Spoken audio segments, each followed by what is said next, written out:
Mente, Caráter e Personalidade, volume 2, capítulo 68. Relacionamento social. Um ramo de educação que não deve ser negligenciado. A sociabilidade cristã é, na verdade, bem pouco cultivada pelo povo de Deus. Este ramo de educação não deve ser negligenciado nem perdido de vista em nossas escolas. Vantagens sociais são talentos. Os que possuem grande afeição estão sob a obrigação para com Deus de empregá-la não unicamente para com os amigos, mas para com todos os que necessitam de seu auxílio. Vantagens sociais são talentos e devem ser usados para benefício de todos os que estão ao alcance de nossa influência. Não átomos independentes. Aos alunos deve ser ensinado que eles não são átomos independentes, mas que cada um é um fio que se deve unir a outros fios na composição de um tecido. Em nenhum departamento pode essa instrução ser ministrada com mais eficácia do que na escola doméstica.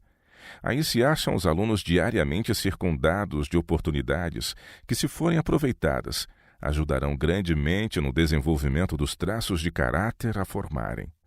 Está no poder deles próprios aproveitarem de tal maneira seu tempo e oportunidades que formem um caráter que os torne úteis e felizes. Os que se encerram em si mesmos, que são avessos a se desdobrarem para beneficiar os outros mediante amigável convívio, perdem muitas bênçãos, pois mediante o contato mútuo, os espíritos são polidos e refinados. Por meio do intercâmbio social formam-se relações e amizades que dão em resultado certa unidade de coração e uma atmosfera de amor que agradam ao céu. Importância dos relacionamentos sociais. É pelas relações sociais que a cristandade entra em contato com o mundo. Todo homem ou mulher que experimentou o amor de Cristo e recebeu no coração a iluminação divina, é por Deus solicitado a disseminar a luz na escura vereda dos que desconhecem o caminho melhor. O poder social, santificado pelo Espírito de Cristo, tem de ser aproveitado na conquista de almas para o Salvador. Os elementos sociais devem ser cultivados. É para o nosso prejuízo que nos privamos do privilégio de nos reunir uns com os outros para nos fortalecer e animar mutuamente no serviço do Senhor. As verdades de sua palavra perdem seu vigor e importância para o nosso espírito. O coração deixa de ser iluminado e comovido por sua santificadora influência e declinamos na espiritualidade. Perdemos muito em nossas relações como cristãos devido à falta de simpatia de uns para com os outros. Aquele que se fecha consigo mesmo não está preenchendo o lugar a que o Senhor o designou. O devido cultivo dos traços sociais de nossa natureza leva-nos a ter simpatia pelos outros, sendo um meio de nos desenvolver e tornar mais fortes para o serviço de Deus. Jesus era altamente sociável. Toda a vida do Salvador caracterizou-se pela desinteressada beneficência e a beleza da santidade. É ele nosso modelo de bondade. Desde o princípio de seu ministério, começaram os homens a compreender mais claramente o caráter de Deus. Ele realizava na própria vida o que ensinava. Manifestava coerência sem obstinação, benevolência sem fraqueza, ternura e compassividade sem sentimentalismo. Era altamente sociável, possuía, no entanto, uma reserva que desanimava qualquer familiaridade. Sua temperança nunca descambava para o fanatismo ou a austeridade. Não se conformava com o mundo e, todavia, estava atento às necessidades dos mínimos entre os homens. Bondade social e dignidade humana. À mesa dos publicanos, ele se sentava como hóspede de honra, mostrando por sua simpatia e beneficência social que reconhecia a dignidade humana, e os homens anelavam tornar-se dignos de sua confiança. Sobre seu coração sedento, as palavras dele caíam com bendito poder vivificante. Novos impulsos eram despertados e abria-se para esses párias da sociedade e possibilidade de vida nova. Os discípulos ensinavam os verdadeiros deveres sociais.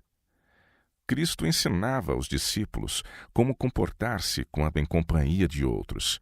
Instruiu-os acerca dos deveres e regulamentos da verdadeira vida social, os quais são os mesmos que as leis do reino de Deus. Ensinou aos discípulos, pelo exemplo, que quando assistissem a qualquer reunião pública, não lhes faltaria algo que falar. Sua conversação, quando num banquete, diferia muito decididamente daquilo que se ouvira em banquetes no passado.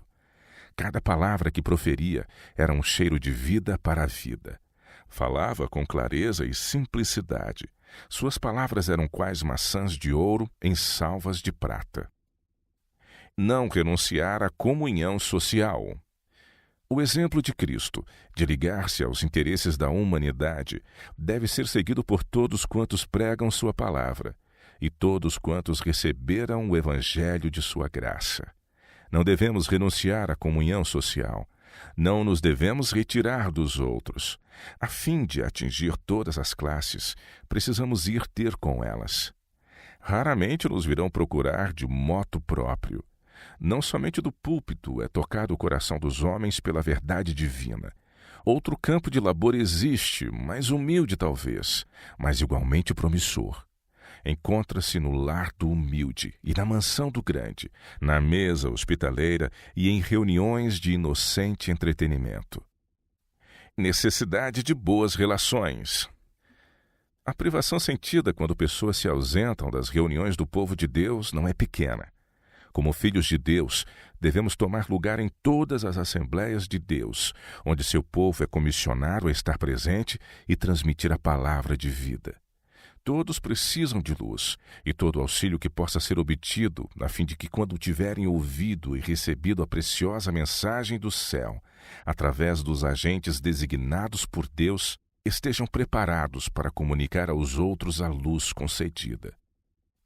A educação molda a estrutura social. A educação ministrada aos jovens molda toda a estrutura social. Através do mundo, a sociedade está em desordem e necessitada de uma transformação completa. Supõem muitos que melhores aparelhamentos para a educação, maior habilidade e métodos mais modernos ajustarão as coisas.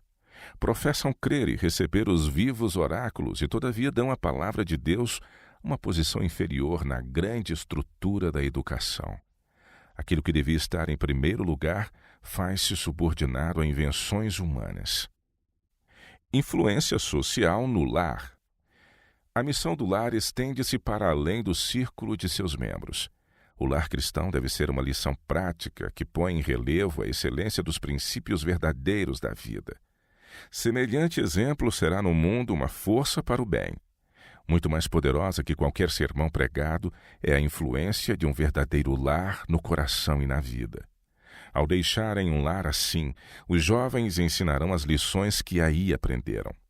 Por essa maneira, penetrarão em outros lares princípios mais nobres de vida, e uma influência regeneradora far-se-á sentir na sociedade. Sociabilidade, fator poderoso. A bondade e sociabilidade cristãs são fatores poderosos em granjear as afeições da juventude. Prestes a ruir a estrutura da vida social.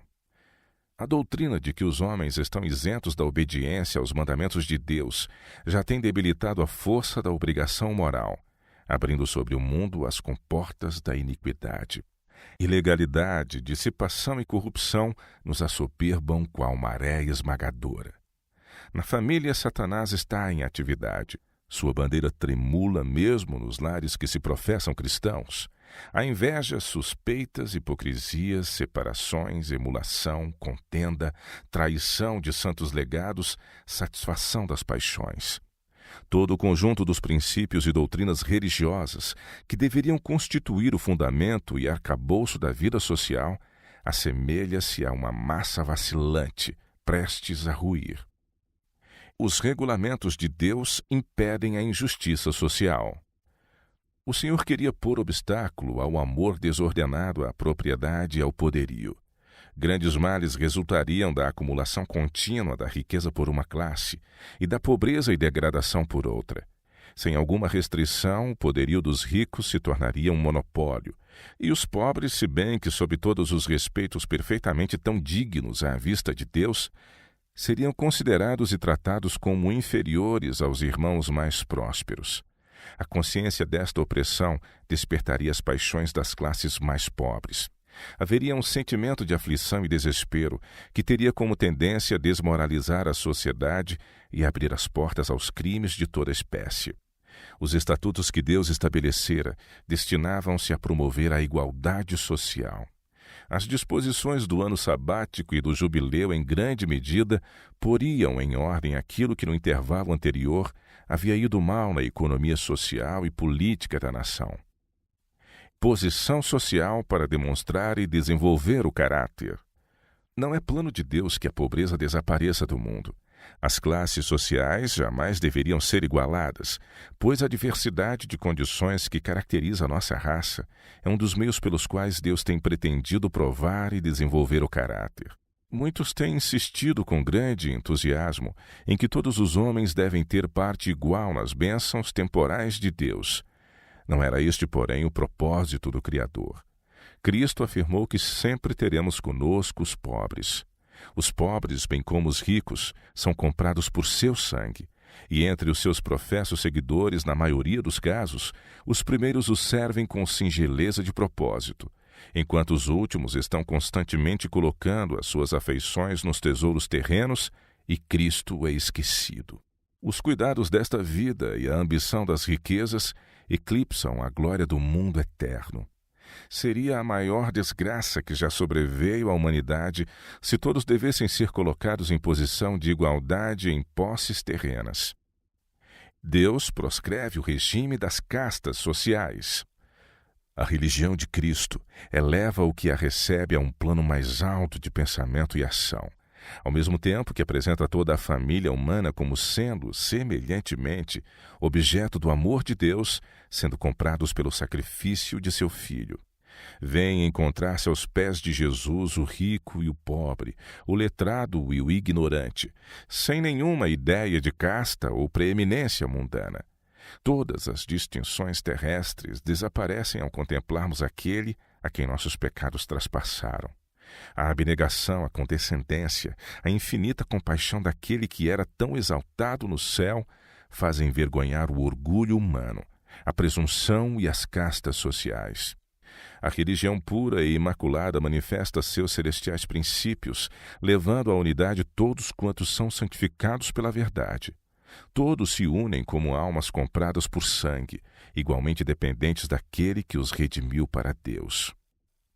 Remédio para os males sociais. A esta sábia provisão para as necessidades espirituais de seus súditos, a designação de sacerdotes professores, Josafá deveu muito de sua prosperidade como governante. Na obediência à lei de Deus há grande ganho. Na conformidade aos divinos requisitos, há um poder transformador que leva a paz e boa vontade entre os homens.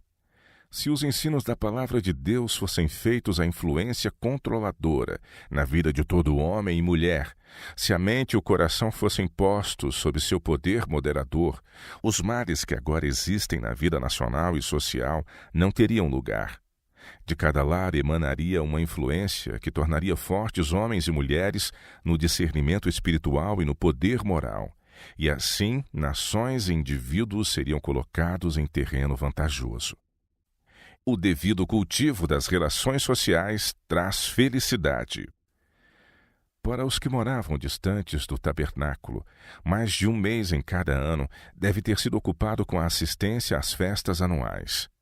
Este exemplo de devoção a Deus deve dar ênfase à importância do culto religioso e à necessidade de subordinar nossos interesses egoísticos, mundanos, aos que são espirituais e eternos.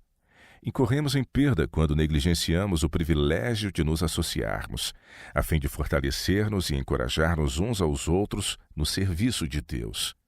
As verdades de sua palavra perdem sua vivacidade e importância em nossa mente. Nosso coração deixa de iluminar-se e despertar-se pela influência santificadora, e nós decaímos em espiritualidade.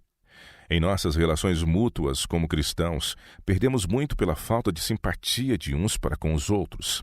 Aquele que se encerra dentro de si mesmo não está preenchendo a posição que era desígnio de Deus ele ocupasse.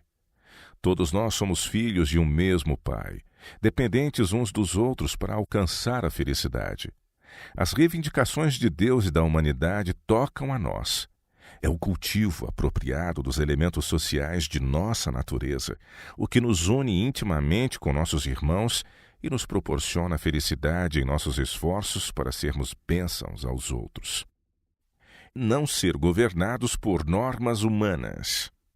Apresento constantemente a necessidade de todo homem fazer o máximo que lhe é possível como cristão, de educar-se a si mesmo para conseguir o crescimento, a expansão mental, a nobreza de caráter que cada um tem a possibilidade de atingir. Em tudo quanto fazemos, cumpre-nos manter uns para com os outros relação cristã. Devemos empregar toda a força espiritual para a realização de sábios planos, em diligente ação. Os dons de Deus devem ser usados para a salvação de almas. Nossas relações uns com os outros não devem ser regidas pelas normas humanas, mas pelo amor divino, o amor expresso no dom de Deus ao mundo. Aperfeiçoar as faculdades sociais para a conquista de almas. Os que provaram o amor de Cristo, em especial, devem desenvolver aptidões sociais, pois dessa maneira podem ganhar almas para o Salvador. Cristo não deve ficar oculto no coração deles, encerrado como um cobiçado tesouro, sagrado e aprazível, a ser desfrutado apenas por eles próprios. Tampouco deve o amor de Cristo ser manifestado unicamente para com aqueles que lhes agradam a fantasia. Cumpre ensinar os estudantes a cultivar o traço cristão de um bondoso interesse, uma disposição sociável para com aqueles que se encontram em mais necessidade, embora não sejam os companheiros de sua preferência. Em todo tempo e lugar, Jesus manifestava amorável interesse pela humanidade, irradiando em torno de si a luz da piedade animosa. Ensinem-se os alunos a lhe seguirem os passos, a mostrarem interesse cristão, simpatia e amor por seus jovens companheiros e buscar atraí-los para Jesus, qual fonte de água que salta para a vida eterna. Deve Cristo estar no coração deles, refrigerando a todos com quem chegarem em contato. Todos nos devemos tornar testemunhas de Jesus. O poder social santificado pela graça de Cristo deve ser aperfeiçoado em atrair almas para o Salvador. Demos a conhecer ao mundo que não nos achamos absorvidos egoístamente em nossos próprios interesses, mas desejamos que os outros participem das bênçãos e privilégios que gozamos. Mostremos-lhes que nossa religião não nos torna faltos de simpatia nem exigentes. Que todos quantos professam haver encontrado a Cristo sirvam como Ele fez ao bem dos homens.